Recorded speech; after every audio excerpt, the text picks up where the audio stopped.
하나님의 사람들이 전쟁을 할 때, 이 전쟁은 창과 칼로 싸우는 전쟁이 아니죠. 영적 전쟁을 할 때, 그때 우리에게 필요한 건 무엇이 있을까요? 그때 우리는 어떤 자세와 태도를 갖춰야 할까요? 이 모든 것에 대한 가장 선명한 답을 보여주는 가장 좋은 샘플이 바로 오늘 본문의 엘라 골짜기에서 거대 대적 골리앗을 만난 다윗의 모습에서 답을 찾을 수 있습니다. 다윗은 이 한 사건으로 이스라엘의 일약 대스타가 됩니다. 여성들의 노래의 주인공이 되죠. 그러나 이 다윗은 이스라엘만의 스타가 아니라 사실 믿는 모든 사람의 대표 선수가 되어지지 않습니까? 이 사건을 대하는 다윗의 모습을 보노라면 특별히 사울에게 대화를 나누면서 준비하고 있는 이 모습을 보면 특별히 오버하는 모습도 보이지 않습니다. 뭔가 흥분되고 두려움 속에 떨거나 하는 모습조차도 보이지 않습니다. 사울에게 자신이 이렇게 이야기를 하는 이유를 하나하나 설명하는데 거기에 떨림이 전혀 느껴지지 않는다는 거죠. 너무나 평범하고 일상적 모습으로 이 이야기를 풀어가고 있는 다윗의 모습을 보노라며 골리앗 앞에서 모든 군대가 떨고 있는데 이 골리앗 앞에서 이렇게 태연자약하게 말할 수 있는 다윗의 모습이 우리에게 굉장히 도전이 됩니다. 사울과 이스라엘의 군대가 보여주는 모습, 벌벌 떨면서 숨고 도망가고 하는 이 모습이 사실은 인간의 대응으로서, 인간적 반응으로서 당연한 모습이라 할진데 다윗은 전혀 그런 모습을 보이지 않는다는 겁니다. 사울이 청소년에 지나지 않는, 그것도 아직 솜털도 다 벗겨지지 않은 소년을 전장에 내보낼 때 여러분 뭔가 감지하는 게 있었기 때문에 내보내지 않았을까요? 무턱대고 아무나 가겠다고 하니까 야 너라도 가라 이렇게 말할 리는 없지 않습니까? 왜냐하면 그렇게 나갔다가는 그가 욕먹는 게 아니라 사울이 욕먹는 거죠. 왕이 이런 자를 내보내면 왕이 욕먹는 겁니다. 골리앗이 다윗이 나오는 걸 보고 어떻게 했습니까? 큰 소리로 웃으면서 조롱하면서 네가 나를 개로 여기고 이런 소리를 했죠. 이건 다윗을 향한 조롱이기보다는 사실 이건 사울을 향한, 이런 자를 내보낸 사울을 향한 조롱이라고 말할 수 있을 겁니다. 그러나 사울은 그럼에도 불구하고 이 다윗을 보면서 자신에게 없는 무언가, 이 이스라엘 군대에는 없는 무언가를 이 다윗이 가지고 있는 것을 본 것입니다. 그게 뭘까요? 바로 그 모습이, 바로 그것이 그리스도인이 삶의 모든 영적 전쟁에서 갖추어야 할 바로 중요한 요소다라는 사실입니다. 오늘 이 부분이 뭔지를 살펴보면서 하나님의 사람인 우리가 이 땅을 살아가며 영적 전쟁의 순간을 만날 때 어떤 자세와 태도로 굳건하게 싸워야 할 것인가를 살펴보는 그런 시간을 갖도록 하겠습니다. 먼저 앞서 말씀드린 것처럼 이 다윗을 이스라엘 역사에 우뚝 세워준 장본인은 사울 왕이 아니라 사실 대적 골리앗이었죠. 골리앗이 만약에 평범한 대적이었을 것 같으면 이렇게 다윗이 유명 인사가 되지 않았을 겁니다. 그런데 성경은 이 골리앗을 이렇게 소개합니다. 한마디로 말해 거의 괴물이다 이렇게 말할 수 있습니다. 흉측해서 괴물이 아니라요, 이건 사람이 감당할 수 없을 만큼 강력하다는 측면에서 괴물입니다. 소개할 때 이렇게 합니다. 그는 키가 6규빗 한 뼘이다 이렇게 말합니다. 6규빗. 이스라엘의 고대 사회는 특별한 측정치가 없죠. 우리처럼 몇 센티미터, 몇 미리라는 이런 정확한 아주 세밀한 이런 기준이 절대 없었습니다. 그들에게는 측정치가 정확치 않기 때문에 모든 사람이 공이 가지고 있고 비슷한 기준치를 가지고 있는 게 뭐냐라고 했을 때 사람의 신체의 팔꿈치 끝에서 손가락 끝까지 요거를 한 규빗이라고 불러서 요걸 그들의 기본적인 단위로 사용했습니다. 한 규빗. 이게 지금 우리로 치자면 한 45cm 정도 됩니다. 근데 이게 6규빗이면 한 270cm 정도 됩니다. 거기다가 한 뼘이 더해졌다라고 하죠. 이 한 뼘은 20cm가 넘는 길이입니다. 그러면 6규빗에다가 한 뼘이면 270에다가 20cm 이상이 더 붙어 거의 3m나 되는, 그러니까 골리앗은 키가 3m나 되는 엄청난 존재죠. 보통 사람이 그냥 대충 170이다 라고 쳤을 때 3m라고 생각해 보십시오. 이건 2배지 않습니까? 어마어마한 거인일 수밖에 없는 거죠. 거기다가 머리에는 노투구를 썼습니다. 그리고 무거운 비늘 갑옷을 입었는데 이 물고기의 비늘처럼 이렇게 이어붙여서 자기 몸을 방어할 수 있는 방어체를 만들었는데 이 무게가 성경에 보면 이게 거의 60kg에 가까운 무게입니다. 거의 60kg의 무게. 여러분 60kg라면 40kg 쌀에다가 20kg 쌀 덧붙여서 짊어져 보십시오. 얼마나 무겁습니까? 그걸 그냥 갑옷으로 차고 있다는 것, 어마어마한 무게를 자랑합니다. 거기다가 다리에는 놋 각반을 차고 어깨에는 놋 단창을 달았다고 합니다. 그리고 창을 들었는데 그 창은 배틀채 같아서 창날만 600세겔, 그러니까 한 7kg 정도 되는 무게, 봉은 빼고 날만 무게가 7kg 정도 되는 그런 창을 들고 있습니다. 여러분 이 모든 걸 세팅해 놓으면 어떤 모습이겠습니까? 이건 거의 사람이 아니라 거의 전차 같은 모습, 탱크 같은 모습이라고 생각할 수밖에 없을 겁니다. 그러니 크기에서 무기에서 그 다음에 뚫을 구멍이 없는 완벽한 방어막에서 이스라엘 군대가 봤을 때 이거 기가 질리는 일이 아닐 수 없는 거죠. 손 써볼 수 없어서 그들은 40일 동안 이 골리앗을 피해서 꼭꼭 숨어 있을 수밖에 없었습니다. 밤낮으로 부르짖는 우레 같은 소리를 내면서 이스라엘을 모욕할 때 아무것도 그들은 할 수가 없어서 사기가 바닥을 쳤는데 바닥을 치는 정도가 아니라요, 거의 바닥을 뚫고 들어간 상태, 마이너스 상태였습니다. 사울도 왕으로서 어떻게 해볼 도리가 없어서 막사 안에서 나오지를 못했다, 제가 그렇게 말씀을 드렸죠. 그러니까 지금 이스라엘이 당면한 문제는 인간 이스라엘이, 이 백성들이 감당하기에는 너무나 무거운, 감당이 불감당인 그런 상황이었습니다. 골리앗이라는 문제는 이스라엘의 능력 범위 밖의 것이라는 말이죠. 한거불능의 상태에 지금 그들이 떨어져 있는 겁니다.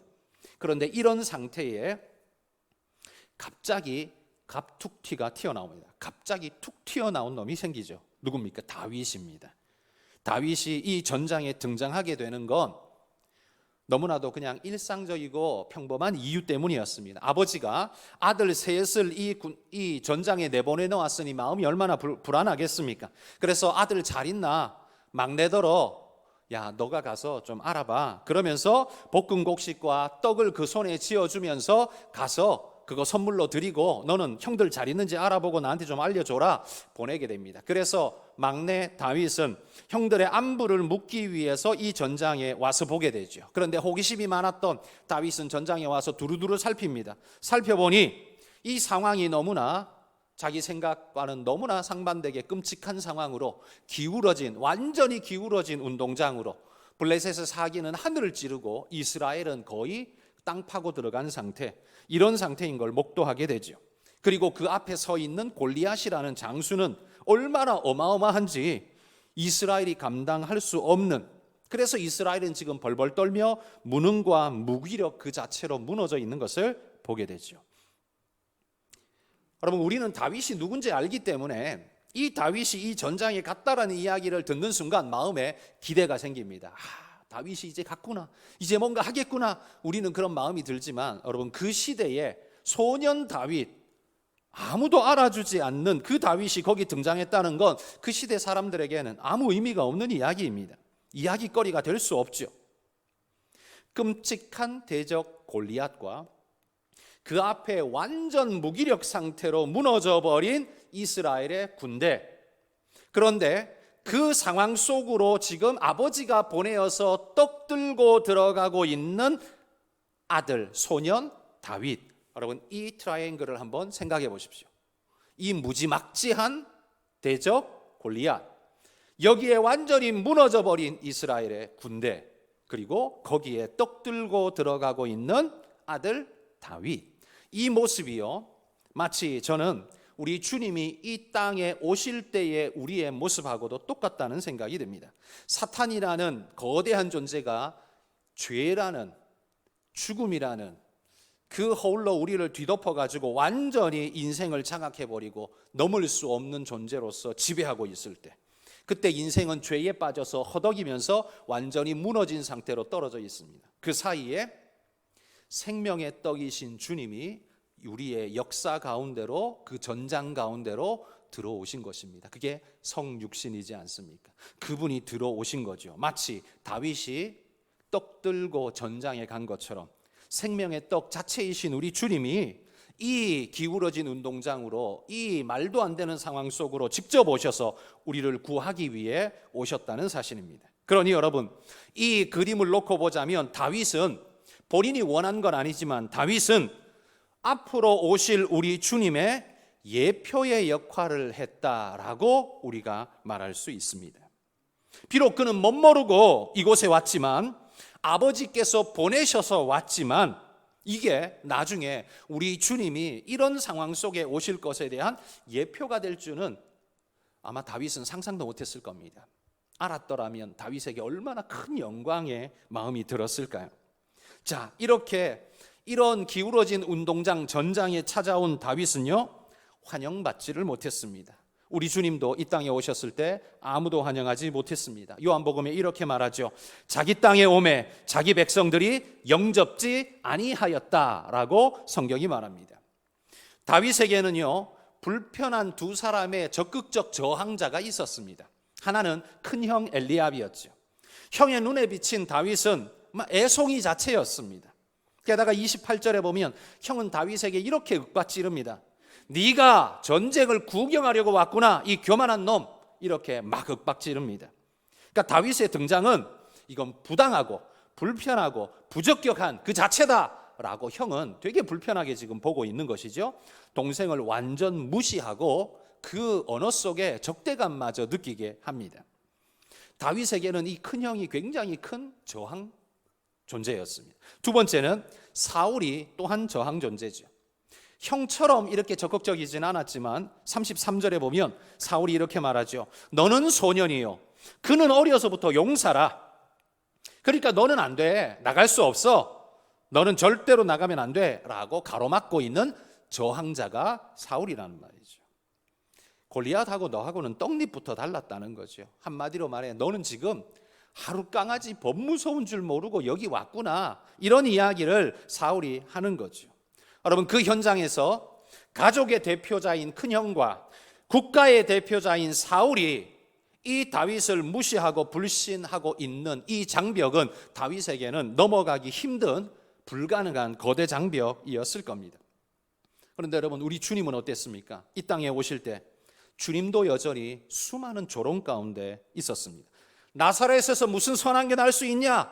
그렇게 조롱을 받았을 뿐만 아니라 바리새인과 서기관과 대제사장들에게 끝도 없는 무시와 공격을 받으셨습니다.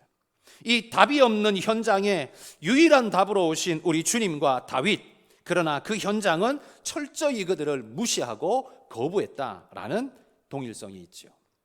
그런데 여러분, 다윗과 주님만 그렇습니까? 고대 다윗과 주님만 그런 게 아니라 오늘 이 시대 그리스도인들은 어떻습니까? 환대와 우대를 받고 있습니까? 아닙니다. 세상이 우리를 조롱하고 무시하고 멸시하는 것에 기죽고 좌절해 있는 오늘날 교회의 모습은 마치 사무엘상 17장 24절의 이스라엘 군대의 모습하고 똑같아 보입니다. 같이 읽어봅시다. 이스라엘 모든 사람이 그 사람을 보고 심히 두려워하여 그 앞에서 도망하며. 이게 이스라엘 군대의 현실이거든요. 여러분, 오늘 우리들이 인정하고 있는, 왜 뉴스에 보면 참 도덕적으로 옳지 못해 보이는 일들이 교회에서 일어난 일이 있잖아요. 그게 목사 때문이든 장로 때문이든 누구 성도 때문이든 간에 일어나는 일들이 있잖아요. 그런 걸 보면 우리 마음속에 그런 면에서는 욕먹어도 싸다, 이런 생각이 들죠. 우리가 저지른 잘못 때문에 우리가 욕먹는 경우도 있지만, 그러나 그게 전부는 아니죠. 욕먹을 일이 아니라 칭찬받을 일까지도 우리는 매도당하거나 혹은 무시당하거나 조롱받는 일들이 허다하게 많습니다. 그러다 보니까 우리 스스로도 칭찬받거나 지지받는 게 아니라 늘 사회로부터 이렇게 공격을 받다 보니까 우리 그리스도인들의 생각도 패배의식에 젖어서 지금 골리앗을 쳐다보면서 완전히 무기력증에 사로잡혀서 무너져 있는 이스라엘 백성들처럼 오늘 이 시대의 교회와 성도들도 그런 모습으로 무너져 있더라는 겁니다. 무기력, 무능, 초라함, 볼품없는 모습으로 쓰러져 있는 그 사울의 군대처럼 오늘날 교회도 그런 모습으로 있지 않냐라는 말이에요. 여러분, 이런 모습이 옳습니까? 다윗이 그 현장에 왔을 때 이 모습은 옳지 않습니다 라고 느꼈던 것처럼 오늘 이 시대에 우리 주님이 이 교회들을 쳐다보실 때 이 모습이 옳아 보일까요? 이렇게 땅 파고 들어갈 정도로 사기가 땅에 떨어져서 자존감이 무너져서 세상을 두려워하면서 무너져 버려 있는 이 교회와 성도들의 모습이 합당할까요? 주님이 보실 때 옳다고 말할까요? 여러분, 다윗은 이런 이스라엘의 군대를 모습을 보고 아마 어이없어 했을 겁니다. 성경에는 그런 말이 쓰여져 있지 않지만 다윗이 이 상황을 대하고 있는 모습을 보노라면 굉장히 자신감에 차 있고 대적들의 그런 대단해 보이는 건 그냥 허장성세일 뿐이라고, 이스라엘이 그 모습 보며 무너진 건 옳지 않다고 그렇게 마치 말하고 있는 것 같습니다. 그러면 여러분, 3000년 전에 그 다윗이 오늘 이 시대의 교회를 본다면 뭐라고 말할까요? 니들은 당해도 싸, 이렇게 말할까요? 니들이 한 일이니까 뭐 어쩌겠어, 어쩔 수 없네, 그렇게 말할까요? 여러분, 골리앗 앞에 이스라엘 백성들은 크기도 작고 힘도 없고 무기도 약하고 객관적인 모든 것이 다 모자랐습니다. 그런데 그것 때문에 욕먹어야 합니까? 그건 아니죠. 다윗은 그런 것에 신경 쓰지 않고 오히려 믿음으로 승리했습니다. 그런데 오늘날 교회는 왜 3000년 전의 역사를 지금도 반복하고 있는 걸까요? 골리앗 앞에 서 있는 엘라 골짜기의 그 비참한 모습이 그때로서 끝난 게 아니라 오늘 이 시대에 여전히 수십 년 동안을 대한민국 사회를 지배하고 있는 저 거대한 골리앗 앞에 교회는 맥도 못 추고 굴 파고 들어가 숨어 있고 나무 뒤에 바위 뒤에 숨어 있는 형국, 여러분, 그게 지금 교회의 모습 아닙니까? 여러분, 이게 뭡니까? 우리는 왜 우리를 보면서 이렇게 좌절하고 있는 걸까요? 당연하다 여기면서 왜 우리의 손에 힘이 맥이 풀려 있는 걸까요? 그러면 하나님도 그렇게 생각하실까요? 하나님이 원하시는 모습은 그러면 이런 모습일까요? 사탄과 그 앞잡이 노릇을 했던 바리새인과 서기관과 사두개인들이 판치는 세상에 주님은 어떻게 하셨습니까? 주님은 그 시대로 보자면 을이었고 지극한 약자였습니다. 그럼에도 불구하고 주님은 교만하지도 않았지만 당당하셨습니다. 비굴하지 않으면서도 겸손하셨습니다. 오늘 처참한 전쟁의 현장에 등장하는 이 다윗의 모습은 그런 주님의 모습을 닮아 있는 것 같습니다. 여러분, 이게 오늘날 그리스도인의 삶의 태도, 모습이어야 하지 않는가, 우리가 스스로 돌아봐야겠습니다. 그런데 우리는 왜 이렇게 쪼그라져 있는 걸까요?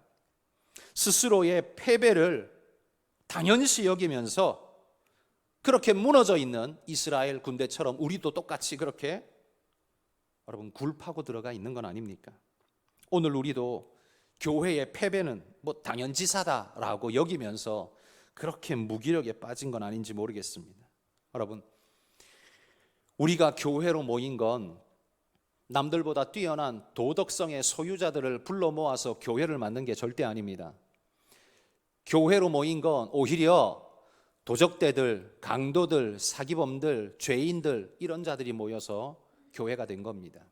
그렇다면 남들이 볼 때 왜 저 모양이라 라고 말하는 게 어찌 보면 당연한 일 아니겠습니까? 왜? 그랬던 그들이 점점점 변하여서 주님을 닮아가야 하는 그곳, 거기가 교회니까요. 그러니 변화되어진 자도 있지만 변화 중에 있는 자도 있고 아직 시작도 안 한 여전히 옛날 습성을 그대로 가지고 있는 자도 있고, 그게 당연히 교회의 모습 아닐까요?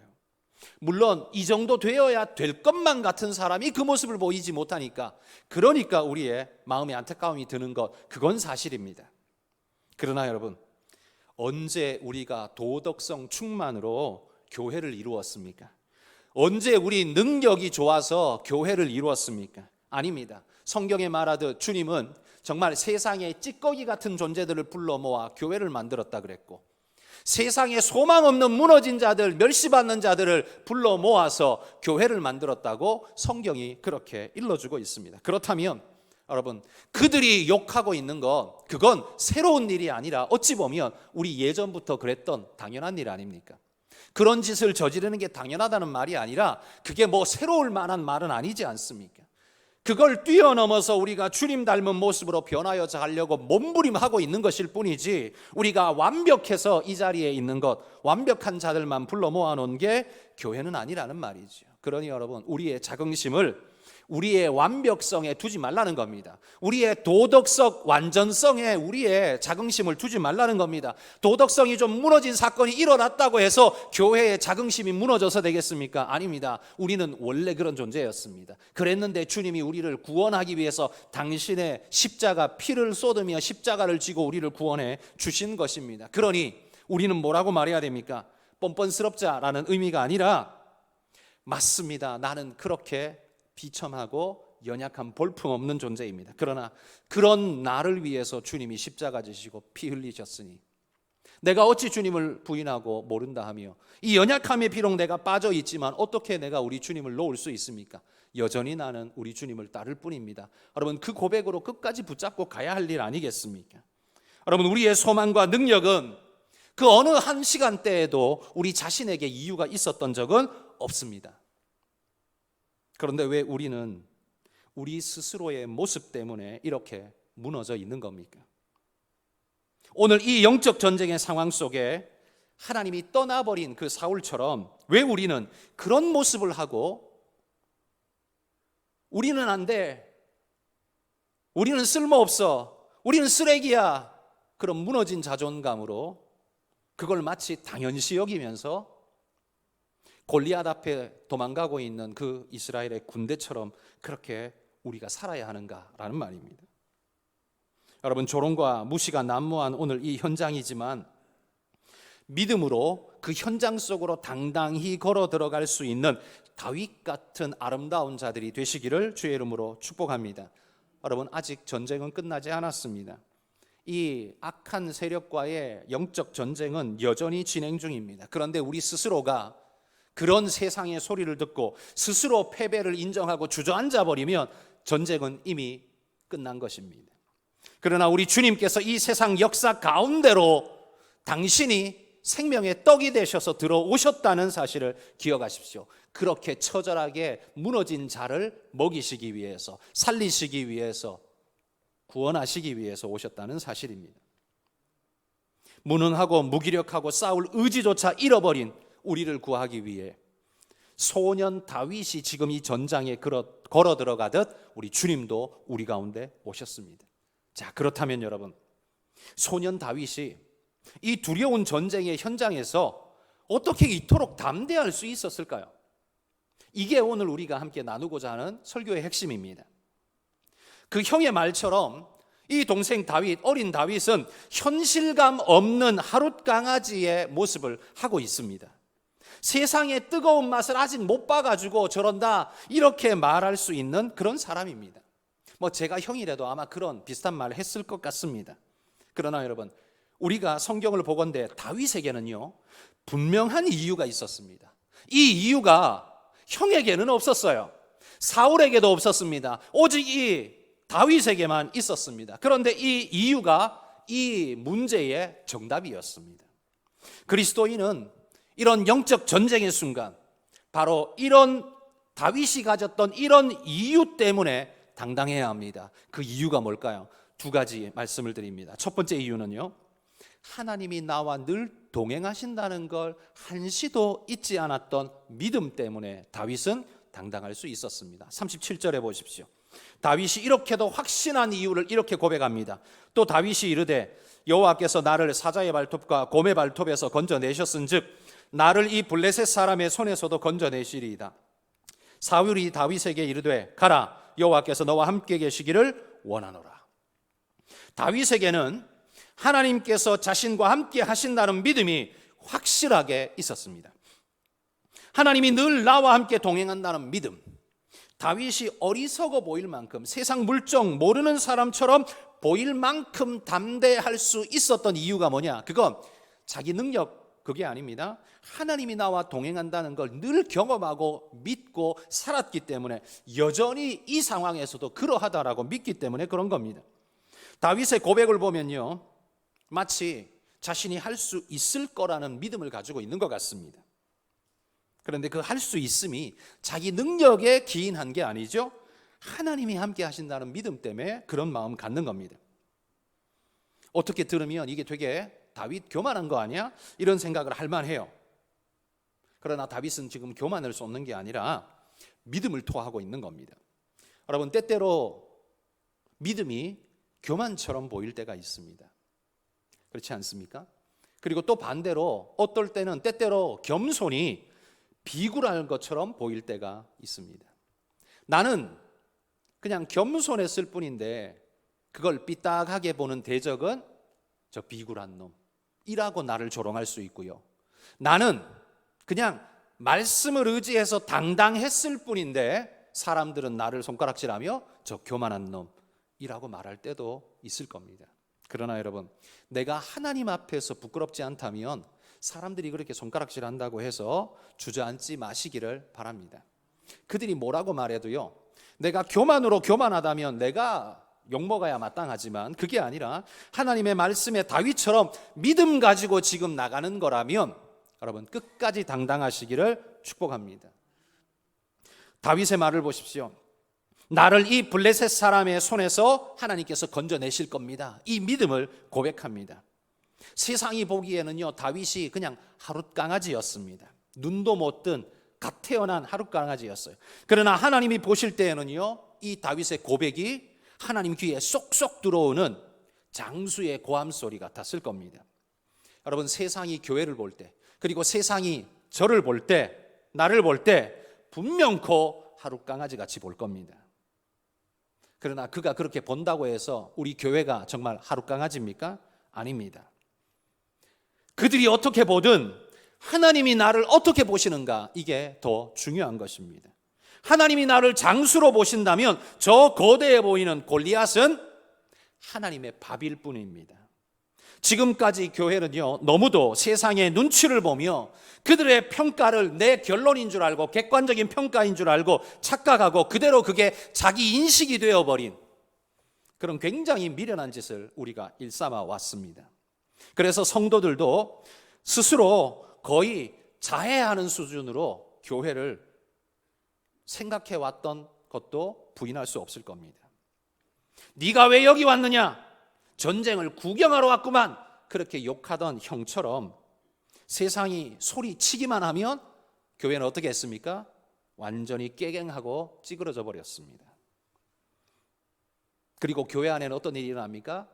제발 욕 좀 먹지 말자 그러면서 교회 다니는 사람이 성도가 교회를 막 눌러버립니다.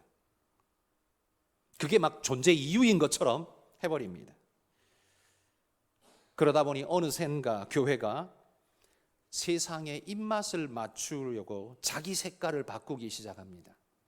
교회가 갖추어야 할 색깔이 아니라 세상이 내놓으라고 말하는 색깔로 자기를 자꾸 바꿔가기 시작하는 겁니다. 그런 교회가 교회일까요? 교회는 하나님이 세상에 파송하신 것이지 세상이 불러낸 게 아닙니다. 세상이 자기들을 위해 모아서 불러낸 게 교회가 아니란 말이에요. 교회의 존재 이유는 철저하게 하나님께 있지 사람에게 있지 않다는 말입니다. 여러분, 다윗이 사울의 갑옷을 입으면 골리앗을 무찌를 수 있을까요? 절대 아니죠. 사울의 갑옷은 골리앗의 갑옷에 비하면 아무것도 아닙니다. 아까 골리앗의 갑옷 몇 킬로라 그랬어요? 거의 60킬로라 그랬습니다. 사울의 갑옷은 몇 킬로였을까요? 60킬로면요 메고 나가지도 못합니다. 사울의 갑옷은 아마도 몇 킬로 안 됐을 거예요. 그런데 다윗이 그거 입고 나가는데 그게 거추장스럽고 불편해 보였거든요. 그렇다고 해서 뭐 보호 안 할 수는 없고 그래서 입고 나갔다면 그러면 골리앗의 창을 막을 수 있습니까? 골리앗이 그 거대한 놈이 창을 들고 확 던져버리면 사울의 갑옷을 입었으니까 안 뚫립니까? 다 뚫리죠. 죽을 수밖에 없습니다. 사울의 갑옷을 입어도 죽습니다. 그러니까 사울의 갑옷이 우리를 보호하는 게 아니라는 말입니다. 우리가 입어야 하는 갑옷은 사울의 갑옷이 아니라 하나님의 전신갑주라는 사실을 잊지 마십시오. 여러분, 사울의 갑옷이 뭡니까? 그게 학벌, 학력, 재력, 사회적인 위치, 권력, 실력 이런 것들입니다. 이건 세상이 우리에게 요구하는 것들이잖아요. 이게 누구나가 요구하는 거잖아요. 이게 바로 사울의 갑옷입니다. 사울의 갑옷이 필요 없는 건 아닙니다. 이게 절대 쓸모없는 건 아닙니다. 그러나 이게 나를 보호하지는 못합니다. 우리 승리의 키가 여기 있지 않다는 말이에요. 다윗은 그걸 알았습니다. 그래서 이걸 벗어 던졌습니다. 그리고 정말 승리의 키가 뭔지 알기에 그걸 덧입고 나갔습니다. 그게 바로 하나님의 전신갑주란 말이에요. 에베소서 6장 12절 13절 읽어봅시다. 우리의 씨름은 혈과 육을 상대하는 것이 아니요 통치자들과 권세들과 이 어둠의 세상 주관자들과 하늘에 있는 악의 영들을 상대함이라. 그러므로 하나님의 전신갑주를 취하라. 이는 악한 날에 너희가 능히 대적하고 모든 일을 행한 후에 서기 위함이라. 하나님의 전신갑주를 취하시기를 축복합니다. 여러분, 사울의 갑옷은 우리에게 필요는 합니다만 그게 내 생명을 지켜줄 수는 없습니다. 그게 필요는 있습니다만 그러나 그게 우리에게 결정적이진 않습니다. 결정적인 건 하나님의 전신갑주라는 말이에요. 이거 잃어버리면 그리스도인은 망하는 겁니다. 아무리 두꺼운 갑옷을 입어도 골리앗 막을 수 없습니다. 골리앗의 창에 다 뚫릴 수밖에 없다는 말이에요. 질 수밖에 없다는 말입니다. 그 다음에 우리가 믿어야 하는 건 뭡니까? 입어야 하는 건 하나님의 전신갑주인데 믿어야 하는 건 하나님이 함께 하신다는 하나님의 임재를 믿으셔야 합니다. 하나님이 늘 나와 함께 하시고 나를 돌보시고 지키시고 이끄신다는 확실한 믿음이 있어야 그리스도인답게 삽니다. 여러분, 주변에 나가보시면 그리스도인이 얼마나 자기의 정체성을 숨기고 사는지는 여러분이 더 잘 알 겁니다. 직장에 가보시면 더 분명하죠. 교회 안 다니는 것처럼 싹 가리고 사는 사람들이 태반입니다. 나중에 알고 보면 교회 다녔어? 이런 게 되게 많죠. 철저하게 가리고 삽니다. 왜요? 믿음과 확신이 없기 때문에 그러겠죠. 세상이 욕할까 봐 두려워서 그렇겠죠. 혹시나 나도 손가락질 당하고 어려움 당할까 봐 그러겠죠. 그 마음은 이해합니다만 옳은 일은 결단코 아니죠. 그러니 그 삶에 영적 승리가 없는 게 당연하지 않겠습니까? 왜? 그걸 부끄러워하고 그걸 숨기고 있는데 거기에서 어떤 영적 승리가 나올 수 있겠습니까? 거기 못 나오지요. 영적 승리는 오로지 믿음의 승리에서만 가능합니다. 내가 하나님을 믿습니다라는 바로 이 고백에서 승리하지 못하는데 그 다음에 어떻게 하나님이 역사하셔서 삶에서 승리가 나올 수 있습니까? 나는 하나님을 믿습니다라는 고백을 못하는데 어떻게 하나님이 내 삶의 역사에서 열매가 나오기를 기대할 수 있냐는 말이에요. 불가능한 일이죠. 다윗의 놀라운 모습은 바로 여기 있는 겁니다. 골리앗 앞에서도 여전히 하나님의 임재를 자랑하고 그게 내 능력입니다라고 말할 수 있는 능력, 거기에서 그리스도인의 능력이 나온다는 거죠. 그래서 다윗은 어떻게 합니까? 사울의 갑옷을 벗어 던져버립니다. 이게 굉장히 당황스러운 일 아니겠습니까? 사울의 갑옷을 벗어 던지면 다윗은 하나님 믿으면 창에 찔려도 안 죽습니까? 칼에 베어도 피가 안 납니까? 아닙니다. 찔리면 죽고 베어도 피 납니다. 그런데 왜 이런 일을 합니까? 다윗은요, 자기 보호에 집중한 게 아니라 하나님의 역사가 내게서 잘 발현될 수 있는 방편이 뭔가를 먼저 생각했습니다. 이 물매를 던져야 되는데 갑옷, 그것도 자기 게 아니라 사울이 키가 남들보다 한 30cm 더 컸다 그랬잖아요. 그러면 갑옷도 더 컸을 거 아니에요. 그러면 몸에도 안 맞는 큰 거 그 갑옷 입고 이거 돌린다고 생각해 보십시오. 이게 얼마나 많이 걸리겠어요. 걸리적 거려가지고 이 제대로 날아갈 수나 있겠습니까? 안 되죠. 그러니까 벗어 던진 거예요. 그러니까 다윗의 관점은 보호에 있는 게 아니라 하나님 역사에 있었던 거죠. 자기 보호에 포커스가 있는 게 아니라 하나님의 역사를 일으키기 위해서는 이 거추장스러운 거 다 떼버려야 돼 라고 생각하고 있다는 거죠. 얼마나 하나님 중심적인 그런 생각을 하고 있는 것입니까? 골리앗이 찌르면 다윗도 죽습니다. 다윗도 피 흘리는 사람입니다. 그럼에도 불구하고 그의 초점이 어디에 있는가를 보십시오. 여러분, 요한 1서 5장 4절에 성경은 이렇게 일러줍니다. 같이 읽어봅시다.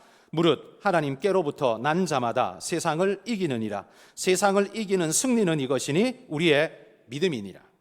세상을 이기는 승리의 비결이 뭐라고요? 하나님께로부터 난 자가 되면 세상을 이긴다고 말합니다. 하나님께로부터 난 자가 누굽니까? 그걸 우리는 하나님의 사람이라고 부르는 겁니다. 여러분이 하나님의 사람이 되시면 승리자가 될 겁니다. 그런데 왜 직장에서 그렇게 판판이 깨지고 실패하셨습니까? 대부분이 그렇습니다. 자기의 신앙을 숨기고 다녔거든요. 자기가 그리스도인인 걸 드러내기 부끄러워했거든요. 두려워했거든요. 그러면 되게 제약 조건이 너무 많을 것 같아가지고 숨기고 다녔거든요.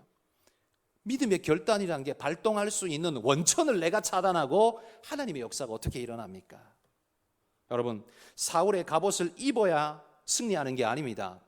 그리스도인이 세상에서 승리하는 방편은 공부를 더 잘해서 성적이 더 좋아져서 좋은 직장에 취직해서 연봉이 더 많아져서 직급이 더 높아져서 승리하는 게 아닙니다.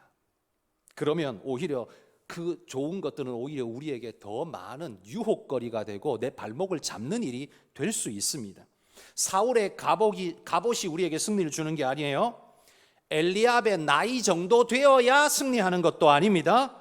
권세가 왕 정도는 되어야 승리하는 게 아닙니다. 하나님께로부터 날 때 그때 세상을 이긴다 말합니다. 그리고 그 승리의 비결은 믿음이라고 일러주고 있습니다. 여러분, 다윗은 이 두려운 전장에서 이 승리의 비결을 알았습니다. 승리의 핵심 키는 하나님께 있고 그 하나님의 역사는 믿음을 통해서 발현되어진다. 내게서 나타나게 된다라는 사실을 그는 알았다는 겁니다. 그런데 우리는 왜 실패합니까? 반대로 생각해 보십시오. 우리는 왜 실패합니까? 그건 내 믿음의 발현이 갑옷을 던져버리고 주님의 역사에 기대는 게 아니라 야, 갑옷 한 개 입고 어떻게 저 골리앗의 창을 막아? 갑옷 3개쯤은 입어야지 하고 맨날 세상에 갑옷을 입는데 정신 팔려 있으니 나가서 승리는 고사하고 아무것도 할 수 없는 일이 되어지고 말 것입니다. 그러니 여러분, 하나님이 나와 함께 하신다는 확신을 잃어버린 그리스도인은 그리스도인일 수가 없습니다. 아무 능력이 나타날 수가 없습니다. 무기력 그 자체가 될 수밖에 없습니다. 그건 하나님이 살아계시지 않기 때문이 아닙니다. 자기 스스로가 갑옷을 3겹 4겹 사울의 갑옷 3겹 4겹 끼어 입으면 골리앗을 피할 수 있느냐? 절대로 못 피하는 거죠. 그런데 어리석게도 그러고 있는 게 우리 아닌가 돌아봐야 한다는 겁니다. 우리가 진짜 입어야 하는 건 그게 아니라 하나님이 우리와 함께 하신다는 확고부동한 그 믿음을 우리가 가질 때 승리의 역사가 일어날 줄 믿습니다. 다윗의 확신 이유 두 번째는요, 믿음의 경험. 하나님이 함께 한다는 그 믿음이 첫 번째라고 했죠. 그 믿음 속에서 그 믿음을 가지고 살았어요. 그 믿음대로 살았어요. 그랬더니만 승리가 막 일어나는 겁니다. 사자도 이기고 곰도 이기고 막 승리가 일어나요. 이게 경험치죠. 이 경험치가 모이니까 마음의 확신이 더 크게 일어나는 겁니다. 34절과 35절에 보십시오. 다윗이 사울에게 말하되 주의 종이 아버지의 양을 지킬 때에 사자나 곰이 와서 양떼에서 새끼를 물어가면 내가 따라가서 그것을 치고 그 입에서 새끼를 건져내었고 그것이 일어나 나를 해하고자 하면 내가 그 수염을 잡고 그것을 쳐 죽였나이다. 다윗이 이렇게 강한 믿음의 사람이 될 수 있었던 이유가 뭐냐 하면 다윗의 믿음은 관념의 일이 아니었습니다. 머릿속에만 있는 관념적 신앙이 아니었다는 말이죠. 머릿속에 있는 신앙이요, 생활 속에서 가슴을 타고 손끝으로 발끝으로 흘러가서 삶에서 믿음으로 직접 나타나는 그런 삶이 되었습니다. 그게 믿음이 되었어요. 우리가 성경책을 책에서 읽으면 머릿속으로는 들어갑니다. 이해는 되어집니다. 근데 거기에 갇혀 있으면 그게 관념적 신앙이죠. 그런 신앙은 역사하는 믿음이 없습니다. 진짜 신앙이 뭡니까? 바로 성경을 읽고 머릿속에 들어온 관념이 내 가슴을 타고 온 손끝으로 발끝으로 흘러가도록 삶 속에서 믿음으로 그것들을 뿜어내는 작업을 하셔야 합니다. 그게 승리입니다. 삶에서 믿음으로 경험해 본 현실, 그 현실이 있으니까요, 다윗이 담대할 수 있었던 거예요. 다윗은 들판에서 찬양하며 그냥 심한 읊은 사람이 아닙니다. 위기의 순간을 수도 없이 만날 때 용기를 내어 믿음으로 사자와 곰을 맞닥뜨려 싸워 이겼던 그런 사람이었습니다. 여러분, 청소년 다윗에게 어떻게 이런 믿음이, 이런 용기가 있을까요? 아무리 강대한 성인이라고 사자나 곰을 이기겠습니까? 그런데 다윗에게는 그 경험이 있대요. 그러다 보니 골리앗이 크게 보이지 않는 겁니다. 왜? 지가 아무리 커도 곰보다는 크지 않으니까요. 지가 아무리 강해도 사자보다는 강하지 않으니까요. 그런데 다윗은 그걸 이겨봤거든요. 그러니 골리앗 제가 해결하겠습니다. 그런 믿음이 생기는 겁니다. 보십시오. 이 들판의 경험이 다윗의 전장의 경험으로 이어지는 걸 보십시오. 우리는 관념적 신앙만 가지고 있으면 머릿속으로 상상합니다. 이런 일이 일어나면 이렇게 해야지. 근데 정작 전장에 나가면 그게 나옵니까? 안 나오죠. 훈련이 되어 있지 않은데 그게 나오겠습니까? 안 나오죠. 들판의 경험이 여러분 전장의 경험으로 이어질 겁니다. 들판의 경험이 없으면 전장에도 보일 것이 아무것도 없을 겁니다. 다윗은 사울에게 될지 안 될지 잘 모르지만 뭐 하나님이 된다 그랬던 것 같아요. 그러니까 일단 한번 나가볼게요. 그렇게 나간 게 아닙니다. 확실히 됩니다 하고 나간 거예요. 들판에서의 수많은 현장 경험을 거치면서 그는 의심 없는 믿음을 소유한 소유자가 되었습니다. 다윗에게 있어서 믿음이란 관념이 아닙니다. 뭐 철학적 논쟁이 거리가 아닙니다. 도덕적 그냥 윤리 기준의 하나의 분야가 아닙니다.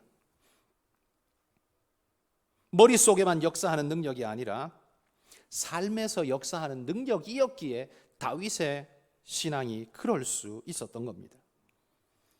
사울에게 말하고 있는 다윗의 말을 주목해 보십시오. 그 말 속에는 주저함이나 우물쭈물함이 없습니다. 정말 단단한 확신을 가지고 있는 걸 발견합니다. 여러분, 오죽했으면 10대 소년을 그 전장에 내보내겠습니까? 40일이나 참고 견뎠는데 이 10대 소년 내보내자고 40일 견뎠습니까? 아니잖아요. 그런데도 내보낸다는 건 사울이 다윗에게서 뭔가를 봤다는 겁니다. 남들이 볼 때는 제정신이야 라고 말할지 모르지만 그래도 사울이 다윗에게서 뭔가를 봤다는 거예요. 다윗의 확신에 사울이 끌린 겁니다. 믿음은 이런 확신의 능력이 있습니다. 여러분, 사기꾼이 사기칠 때도요, 이거 한번 해보세요. 좋을 수 있어요. 안 좋을지도 모르지만 좋을 수 있어요. 이렇게 사기쳐가지고 누가 넘어오겠습니까? 보이스피싱 할 때 그런 식으로 보이스피싱 하는 사람이 세상에 어디 있습니까? 그래가지고는 밥 굶겠죠. 사기꾼도요, 확신으로 이야기합니다. 확신으로 이야기하면 듣는 나는 저 사람하고 일면식도 없는데 듣는 나는 그냥 그 사람이 가지고 있는 확신이 내게 믿음으로 옵니다. 그냥 가만히 앉아 있다가 그냥 믿어버리는 상황이 내게 벌어지죠. 그러니까 지갑이 열리는 거예요. 여러분, 여러분이 사기꾼 아니잖아요. 진짜 보배로운 생명의 말씀을 가지고 생명을 가졌는데 이걸 확신 없이 말하니까 아무도 받으려고 안 합니다. 부끄럽게 여깁니다. 그런데 여러분, 여러분이 다윗의 확신처럼 확신하면서 산다면 여러분 주변에 있는 사람이 여러분이 교회 가자 하지 않아도 여러분의 확실한 삶의 모습을 보고는 매료될 겁니다. 저 사람한테 뭔가 있다. 저 사람은 진짜야. 난 힘들면 저 사람한테 가서 물어보고 싶어. 나는 안 믿지만 저 사람한테 가서 나 어려울 때 기도 좀 해달라고 할 것 같아. 그러지 않을까요? 입으로만 떠들고 머릿속만 가지고 있어가지고 퍽 떠들어대고 앉아 있으면 사람들이 다 조롱하고 웃습니다. 왜? 아니까요. 결정적인 순간에 니는 도망갔잖아. 넌 그리스도인 아니잖아. 아니까요. 그러나 여러분 안에 진짜 확신이 있으면 누가 뭐라지 않아도 그 사람들이 알 겁니다. 사울이 다윗의 확신에 전염되어진 것처럼 여러분이 가지고 있는 신앙의 확신을 다른 사람들이 전염받게 될 겁니다. 그게 전도 아닙니까? 전도는 말 잘해서 되는 게 아니라 여러분이 보여주는 그 신앙의 굳건한 모습이 전달되어져서 그 영혼이 은혜를 만나게 되는 역사, 그게 전도 아니겠습니까? 그러니 여러분, 우리가 오늘 다윗의 이 모습을 보며 전쟁할 때, 전쟁은 여러분 마음속에 하루에도 12번 더 일어나지요. 그 영적 전쟁이 벌어질 때 우리는 어때야 됩니까? 다윗 같은 믿음의 확신과 하나님을 신뢰하는 믿음으로 여러분 그 모든 일들을 잘 감당하시기를 소망합니다. 그러면 하나님이 여러분 삶을 통해서 놀라운 역사를 이루어 주실 줄 믿습니다.